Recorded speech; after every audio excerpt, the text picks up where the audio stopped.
Ora, estamos outra vez em Colossenses no capítulo 1 e vamos ler alguns versículos. Vamos ler alguns versículos e podemos ler até ao versículo. Hoje não vamos ler tudo.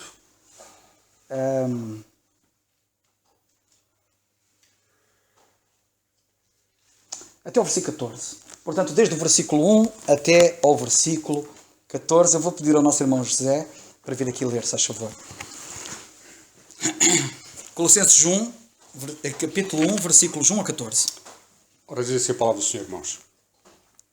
Paulo, apóstolo de Jesus Cristo, pela vontade de Deus, e o irmão Timóteo. Aos santos irmãos fiéis em Cristo, que estão em Colossos, graça a vós e paz da parte de Deus, nosso Pai, e da do Senhor Jesus Cristo. Graças damos a Deus, Pai do nosso Senhor Jesus Cristo, orando sempre por vós, porquanto ouvimos da vossa fé em Cristo Jesus e do amor que tendes para com todos os santos, por causa da esperança que vos está reservada nos céus, da qual já antes ouvistes, pela palavra da verdade do Evangelho, que já chegou a vós, como também está em todo o mundo, e já vai fortificando, como também entre vós, desde o dia em que ouvistes e conhecestes a graça de Deus em verdade. Como aprendeste de Epáfras, nosso amado conservo, que para vós é um fiel ministro de Cristo, o qual nos declarou, também, o vosso amor no Espírito. Por esta razão, nós também, desde o dia em que o ouvimos, não cessámos de orar por vós e de pedir que sejais cheios do conhecimento da sua vontade, em toda a sabedoria e inteligência espiritual, para que possais andar dignamente diante do Senhor, agradando-lhe em tudo, fortificando em toda a boa obra e crescendo no conhecimento de Deus, corroborados em toda a fortaleza, segundo a força da sua glória, em toda a paciência e longanimidade, com gozo, dando graças ao Pai, que nos fez idóneos para participar da herança dos santos na luz, o qual nos tirou da potestade das trevas e nos transportou para o reino do Filho do seu amor, em quem temos a redenção pelo seu sangue, a saber, a remissão dos pecados. Amém. Graças a Deus. Eu sei que no estudo anterior o Dário tinha alguma coisa para dizer. Queres dizer, Dário, aproveitar? Sim, é só um pensamento. Tem a ver com, se não estou em erro, com o Evangelho estar em todo o mundo ou não estar em todo o mundo? Não. Não era Desta vez isso? não tenho, Mas tu tinhas dito que tinhas qualquer coisa sobre isso, não era? Ou não? Ou que tinhas Mas dito não já escrevi, disseste? mas não escrevi. O pensamento que tinha mais Ok. era ainda acerca de Epáfras. O que for. Mas é só um Sim, senhor. pensamento curto. É um pensamento curto então sobre Epáfras, que vemos no versículo 7, em que Paulo diz: como aprendestes de Epáfras, nosso amado conservo, que para vós é um fiel ministro de Cristo, o qual nos declarou também o vosso amor no Espírito. Isto é uma das passagens que fala acerca dele, e também no capítulo 4 e versículo 12 a 13, em que Paulo também diz: saúde-vos Epáfras, que é dos vossos, servo de Cristo, combatendo sempre por vós em orações, para que vos conserveis firmes, perfeitos e consumados em toda a bondade de Deus. Pois eu lhe dou testemunho de que tem grande zelo por vós, e pelos que estão a Laodiceia e pelos que estão em Herápolis. O pensamento curto que eu queria deixar era que Epáfras fez o trabalho de... Poderíamos dizer que Epáfras fez um trabalho de um evangelista, um trabalho de um ensinador e um trabalho de presbitério, de pastorado. Poderíamos dizer no sentido em que vemos que Epáfras evangelizou os colossenses naquele lugar, não só em Colossos, mas também Laodiceia e Herápolis. Poderíamos dizer que Paulo ensinou nesses três lugares também, e que Epáfras evangelizou aqueles lugares, que Epáfras ensinou-os, e Epáfras orou por eles. E ao pensarmos nisto, podemos pensar que ele fez um trabalho, lá está, não só de evangelista, como também de ensinador e também de pastor. Pelo facto de ele evangelizá-los, ele ensiná-los, ele preocupar-se com eles, preocupar-se não só com o estado deles, como o estado espiritual deles, e orar por eles. Não só exortá-los também, ensiná-los a nível de doutrina, como é que devem andar acerca da dispensação atual, e lá está, podemos dizer que Epáfras fez o trabalho destes três, mas a realidade é que não. Epáfras fez o trabalho que qualquer um de nós tem de fazer. Qualquer um de nós, como crente, como cristãos e de Cristo, devemos evangelizar os descrentes, Devemos ensinar-nos e firmar-nos na doutrina da graça que o Senhor Jesus Cristo deu a Paulo. Devemos firmar-nos nisso e ensinar aos outros. Devemos também preocupar-nos uns com os outros no sentido de exortar-nos e principalmente orar uns pelos outros. Isto é um trabalho de qualquer cristão, independentemente da posição em que ele esteja na igreja, seja a posição de líder a nível do pastorado, seja diácono, ou seja alguém que não tenha, ou alguém que até esteja nas limpezas ou o que for. Este é um trabalho que todos nós temos de fazer. Independentemente de termos algum dom de ensinar ou não, a verdade é que podemos falar daquilo que nós aprendemos. E dar o nosso testemunho é quase o mesmo que ensinar. Muitas vezes o nosso testemunho até pode ensinar mais do que qualquer outra coisa. E é importante nós termos noção disso. Que nós, como crentes, vemos em Epáfras um exemplo neste aspecto. E é algo que todos nós temos de fazer. E a questão e o pensamento que fica é: será que todos nós que estamos aqui estamos a fazer isto? Estamos a evangelizar? Estamos a ensinar? E ensinar implica nós estarmos a aprender, e para aprender implica nós estarmos a estudar. E será que nós estamos a orar e exortar-nos uns aos outros? Este é o pensamento que queria deixar. Muito bem. Este assunto é um assunto que é importante. É importante termos a noção disso. Por exemplo, a Bíblia diz, e para reforçar aquilo que está a dizer o Dário, a Bíblia diz a Timóteo, Paulo diz a Timóteo: faz a obra do evangelista. A Bíblia diz que Deus deu a alguns o dom de evangelista, mas a Bíblia também diz que o Senhor colocou em todos nós a mensagem da reconciliação. E, portanto, todos nós rogamos a este mundo para que se reconciliem com Deus. Todos nós, sem exceção. Esta mensagem está colocada em cada um de nós. No entanto, alguns de nós não somos evangelistas. Alguns de nós. Só alguns de nós somos evangelistas. Mas todos nós temos a obrigação de contar o Evangelho aos outros. Ainda que não tenhamos o dom de evangelista, podemos fazer trabalho de evangelização. E devemos fazer trabalho de evangelização. E o mesmo se passa em relação ao ensino. Eu posso não ser um doutor das Escrituras, mas tenho a obrigação de estudar a Bíblia, de conhecer a Bíblia e de poder também ensinar a alguns aquilo que eles não sabem e deviam saber. Ainda que eu não seja propriamente um ensinador, mas posso ensinar. Por exemplo, eu não sei se vocês já repararam que, por exemplo, até a título de ilustração, no campo do ensino, no campo da evangelização talvez seja mais fácil pegar nos evangelistas que são dons, e Timóteo, por exemplo, e os crentes em geral, como Paulo diz, mas no campo do ensino, só para vocês darem uma ideia, como exemplo, numa escola, não é? Como nós sabemos, alguns são professores, não é? Mas quantas vezes aqueles que não são professores ensinam os alunos? Quantas vezes a mãe lá em casa não ensina o filho? Quantas vezes a mãe lá em casa não ensina, digo a mãe e o pai, não ensina a filha? E não são professores, mas eles têm conhecimentos. E têm conhecimentos que os capacitam a poder ensinar, ainda que não sejam professores. Evidentemente que nós sabemos que o professor tem alguma outra ciência, tem outra capacidade que o normal não tem. Mas isso não impede que ele não possa ensinar. E o outro não possa aprender. Estão a ver? E às vezes até, e nós sabemos disso, há professores que ensinam e os alunos parece que não apanham. E às vezes apanham mais facilmente de alguém que não seja um professor. Portanto, tudo isto é muito relativo. E então, na parte espiritual, isto é muito verdade. E daí que aquilo que o Dário disse faz todo sentido e, portanto, devemos... Mas eu vou passar a palavra a outros irmãos que tenham pensamentos dos que estão a estudar. Espero que todos estejam a estudar a palavra de Deus e vamos a isso. Força. É só muito rapidamente. Não é rapidamente, estás à vontade. Não, ainda acerca do versículo 7, que diz: como aprendeste Epáfras, nosso amado conservo, que para vós é um fiel ministro de Cristo. Quando o apóstolo Paulo aqui fala em fiel ministro de Cristo, alguém que é fiel é alguém que merece a nossa confiança.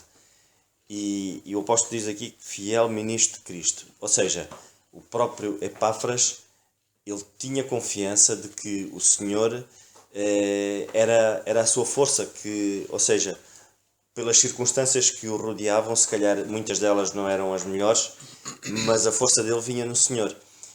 E quando assim quando alguém tem essas características e vai buscar força ao Senhor, é reconhecido pelos outros. E ao ser reconhecido pelos outros, também, lá está, merece a nossa confiança, ou seja, é fiel. E isso devia ser uma característica que todos nós deveríamos tentar procurar, ou seja, aproximar-nos de Deus. Não existe confiança sem intimidade.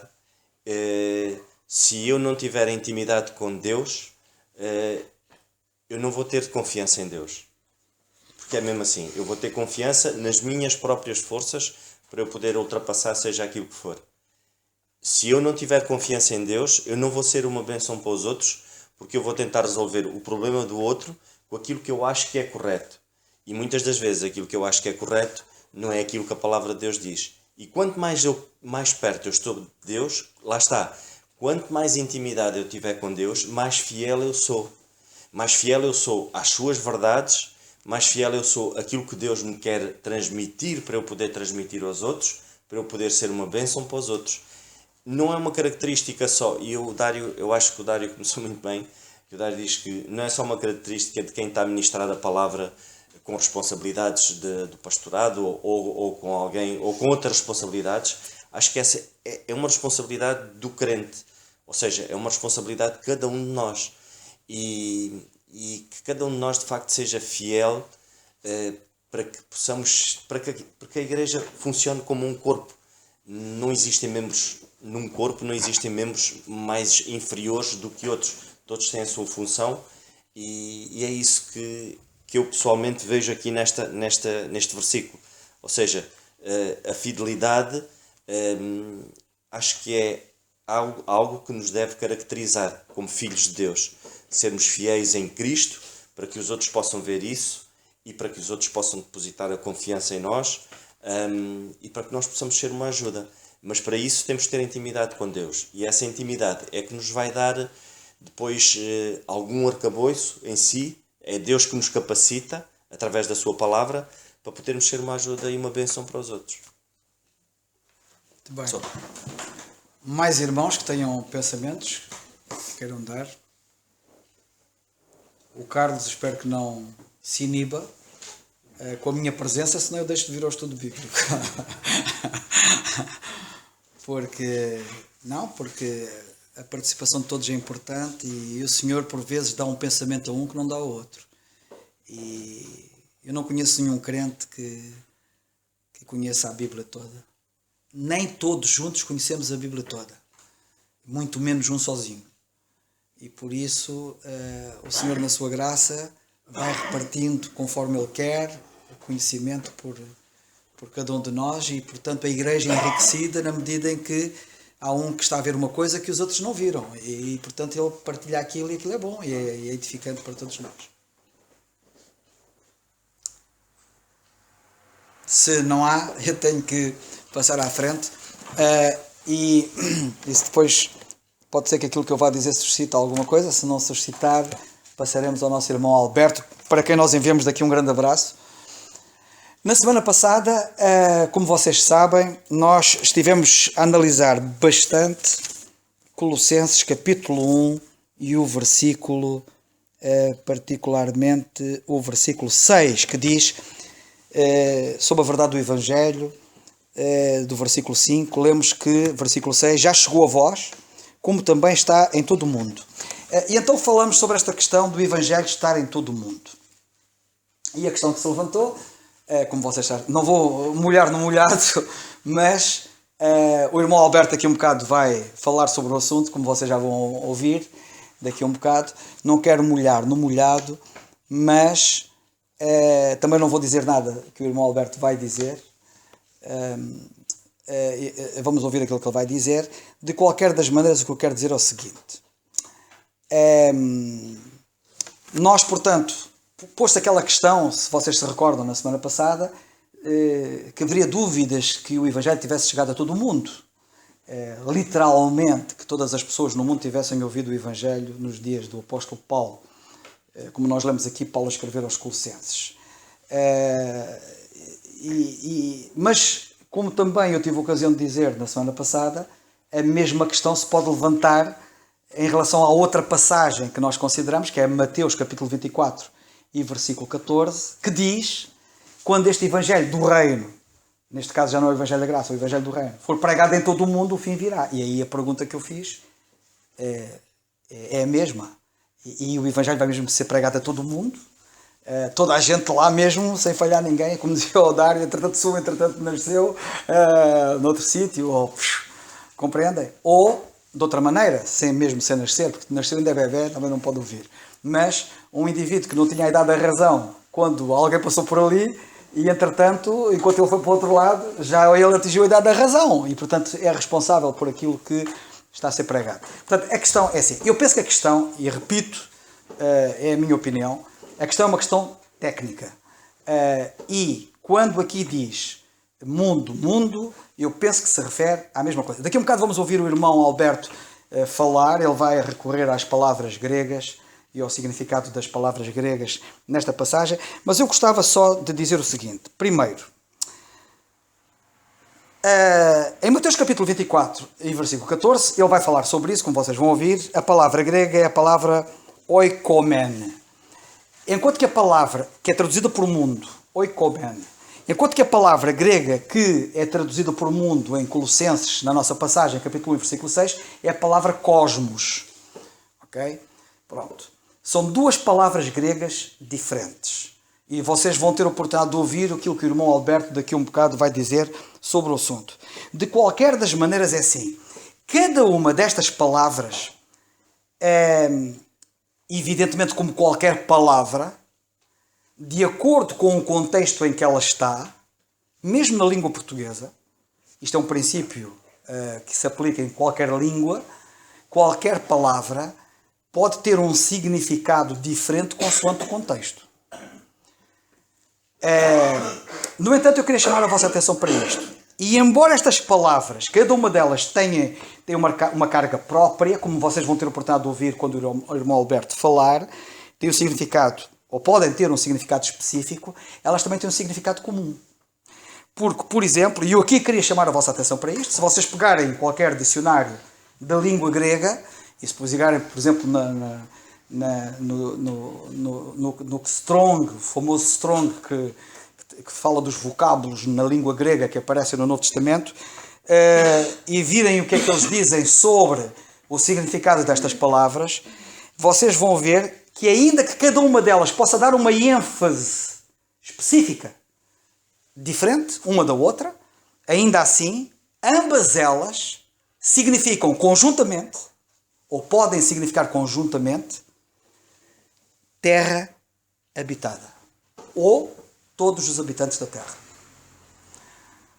Portanto, tanto cosmos como oikomen podem significar ambas todos os habitantes da Terra.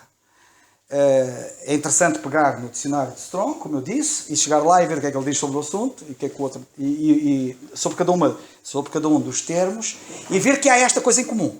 Portanto, todos os habitantes da Terra. Aliás, quando ele até fala de oikomen, até fala na totalidade da terra habitada. Enfim, daqui a um bocado vamos ouvir o que o irmão Alberto vai falar sobre esse assunto também, que penso que vai trazer muita luz sobre a matéria. E eu gostava de dizer o seguinte.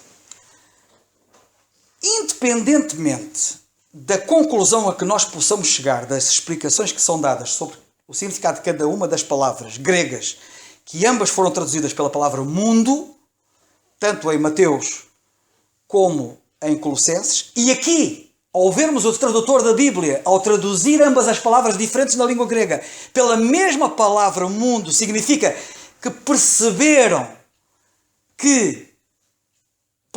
um significado comum de ambas as palavras, e vem confirmar aquilo que eu acabei de dizer, terra habitada, o mundo, ok? É a conclusão, porque senão teriam utilizado termos diferentes, na língua portuguesa ao ser traduzido, e também na língua inglesa e noutras línguas,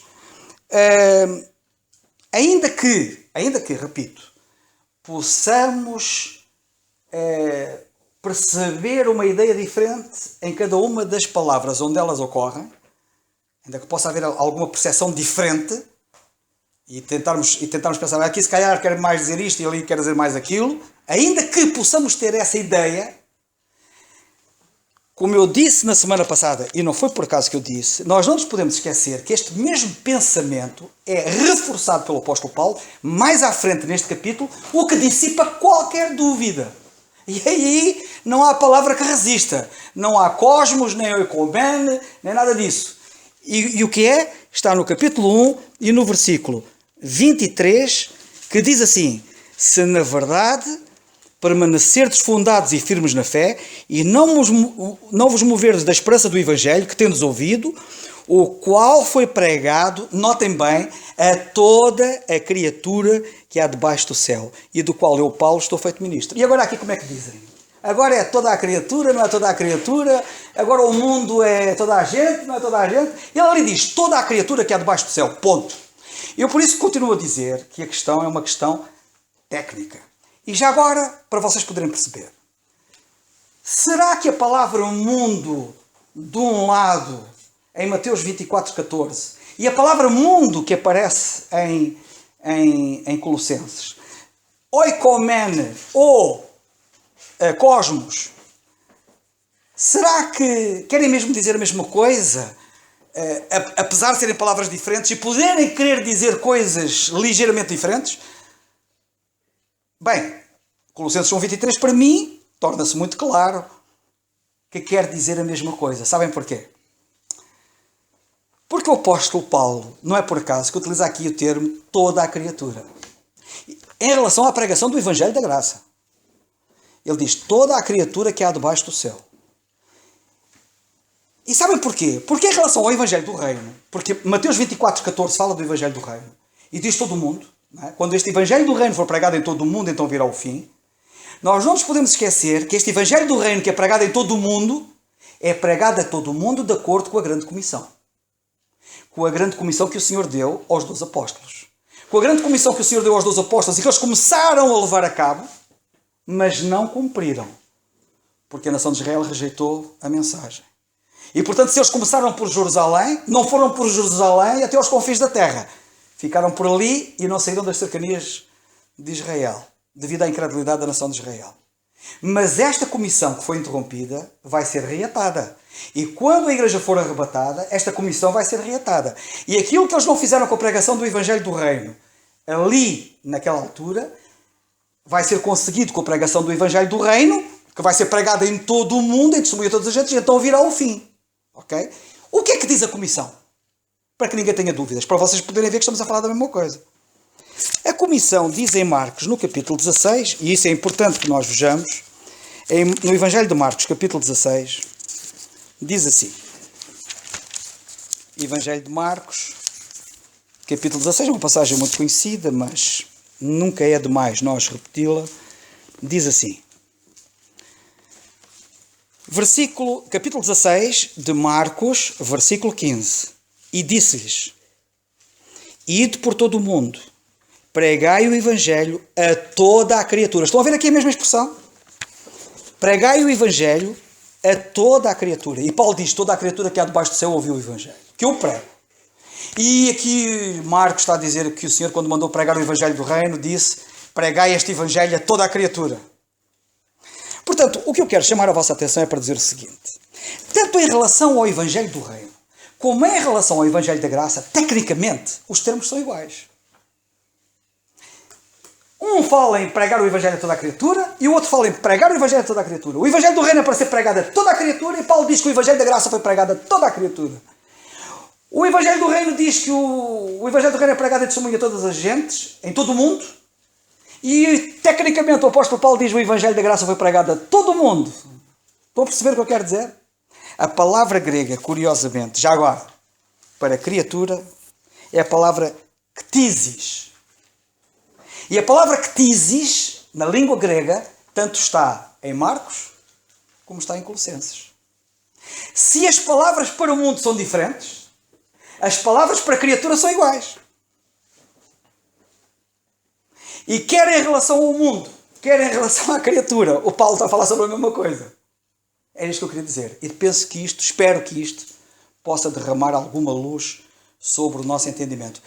É muito importante que nós saibamos distinguir coisas que diferem. Evangelho do Reino não é a mesma coisa que Evangelho da Graça. Nós temos dito isto muitas vezes, nunca é demais repetir. Evangelho do Reino é boa notícia do Reino. E o Senhor João Batista apareceu e disse: eu tenho uma boa notícia para vocês, uma boa notícia do reino. E para eles, judeus, a quem a notícia era dirigida, era uma boa notícia. Porque eles esperavam o reino há muito tempo. Eles sabiam que os profetas tinham escrito que havia de vir um reino fantástico, de justiça, de paz, um reino em que eles seriam libertos de todo o jugo, em que seriam verdadeiramente independentes, um reino em que a natureza iria ser transformada, e a natureza dos animais também.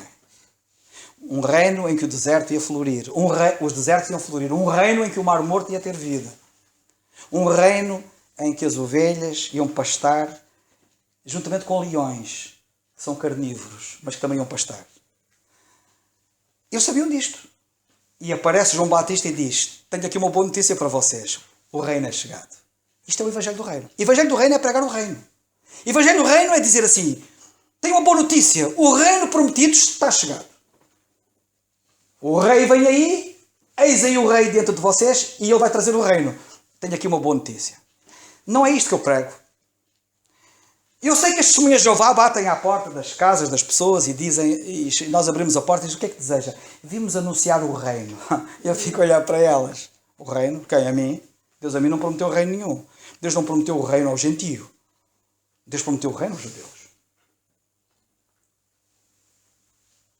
Agora, eu como crente do Senhor Jesus Cristo, com uma fé esclarecida, e todo o crente verdadeiramente genuíno que nasceu de novo sabe muito bem, aquilo que ele prega não é o reino. Aquilo que ele prega é o que Paulo diz. E Paulo explica o que é o Evangelho da Graça. Como o Senhor Jesus Cristo também explicou o que era o Evangelho do Reino. Quando o Senhor Jesus Cristo mandou os 12 a pregar o Evangelho do Reino, em Mateus no capítulo 10, ele disse assim: ide e anunciai.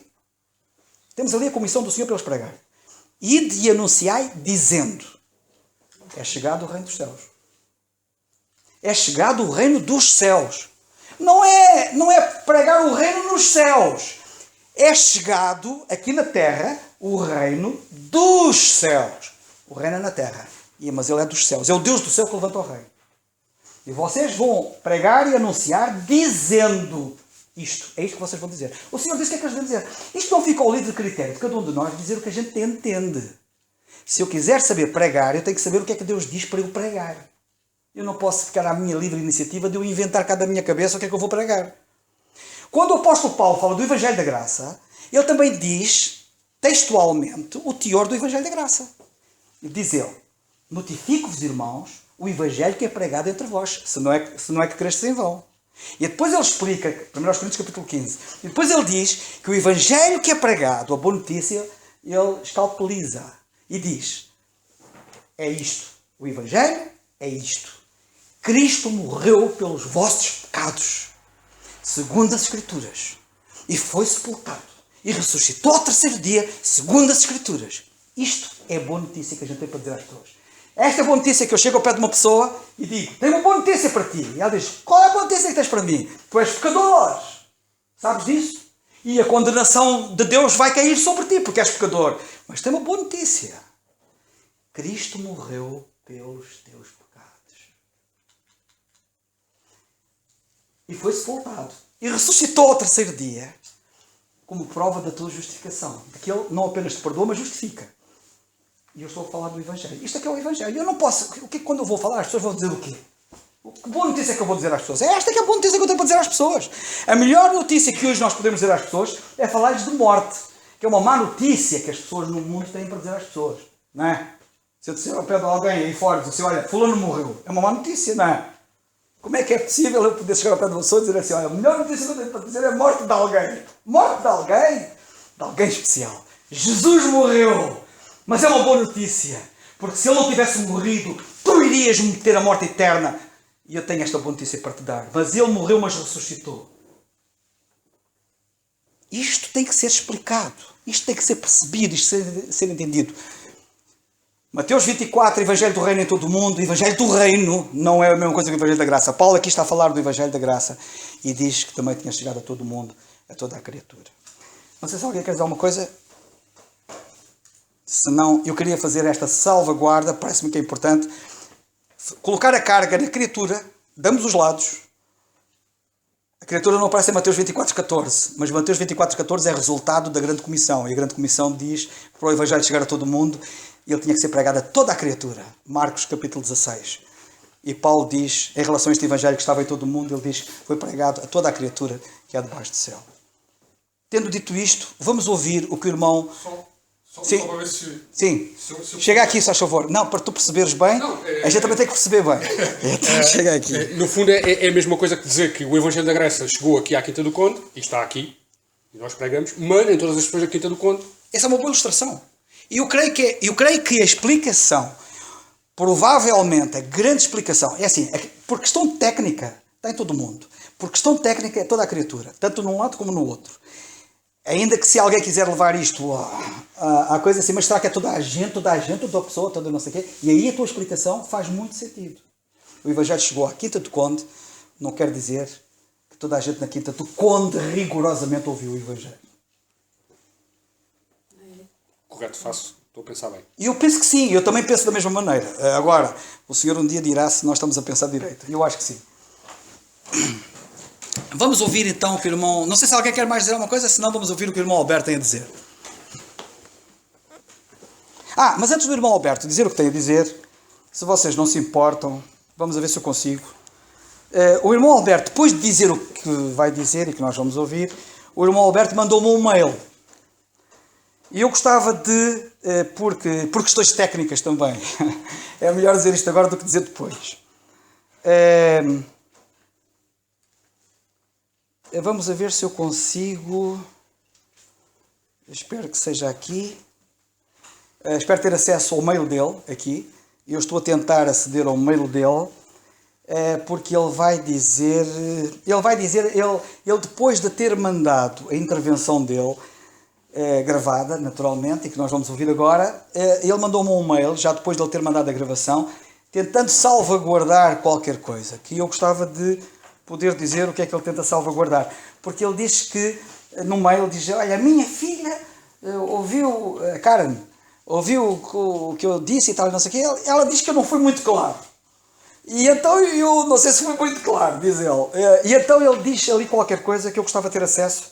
Vamos a ver se consigo, se não conseguir, ficará para a próxima. Eu devia ter registado isto de forma escrita, para não ter agora este contratempo aqui, mas eu vou ver se conseguimos. Se não, vamos fazer o seguinte, para não perdermos tempo, nós vamos ouvi-lo a ele, isto está aqui a pensar, e isto às vezes pensa um bocado, e vamos fazer o seguinte, o compromisso é este, eu escrevo o texto que ele escreveu no fim da mensagem. Esta parte, em vez de ficar em áudio, vai ficar escrita no sítio da mensagem. É com alegria que falo aos irmãos de quem tenho aprendido a pensar biblicamente. Pela última reunião, entendi que os irmãos Zé Luiz, o Dário e o seu Manuel levantaram a questão sobre o Evangelho já ter alcançado todo mundo. Teria o Evangelho se espalhado pelo mundo em pouco tempo, já nos dias do apóstolo Paulo? Importante saber fazer a distinção do Evangelho do Reino, que proclama a vinda do Messias, exige arrependimento e batismo para a salvação, na ascensão de Israel, primeiro para os judeus, depois para as nações, e do Evangelho da Graça, pregado por Paulo, na queda de Israel, que ensina que a salvação vem pela cruz de Cristo e o perdão pelo sangue derramado. Crer no Senhor Jesus e será salvo. Esta era a mensagem. E este evangelho nunca foi intencionado para ser de um grupo exclusivo de pessoas, diferente do ensino gnóstico em Colossos, que procurava selecionar pessoas e desqualificar outros. Talvez Paulo tenha usado de uma hipérbole ao falar em mundo, querendo com isso dizer que o evangelho transcende todos os limites éticos, geográficos, culturais e políticos. Precisamos analisar a palavra mundo. Ela é tradução de 3 vocábulos no grego original. Cosmos, mundo, aparece 187 vezes no Novo Testamento, sempre traduzido como mundo organizado, ordem, arranjo. a raça humana, o universo, a soma das coisas criadas. Cosmos é o oposto de caos. Caos significa desordem. Uma outra palavra em sinônimo de mundo, de cosmos, é oikomoné. Significa terra habitada, sistema político. Aqui é importante. E outra palavra, aion. Aion aparece mais de 40 vezes no Novo Testamento e significa era, século, época. Por exemplo, a palavra traduzida como mundo em Mateus 24:14, oikomoné, em grego, sistema político. Esta palavra poderia ser traduzido como terra habitada. Para os judeus do primeiro século, oikomoné não era uma referência ao planeta Terra, mas ao Império Romano. Tanto é verdade que tempos atrás, Lucas capítulo 2, verso 1, era traduzido assim: e aconteceu naqueles dias que saiu um decreto da parte de César Augusto para que todo o mundo se alistasse. Porém, Paulo usa várias vezes a palavra cosmos, no sentido de raça humana. Romanos 1, verso 8, é cosmos.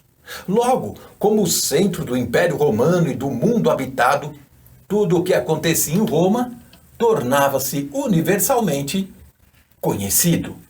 Agora observe esta acusação movida contra Paulo e Sila quando eles pregavam em Tessalônica. Atos 17, verso 6, fala de oikomoné, o sistema político.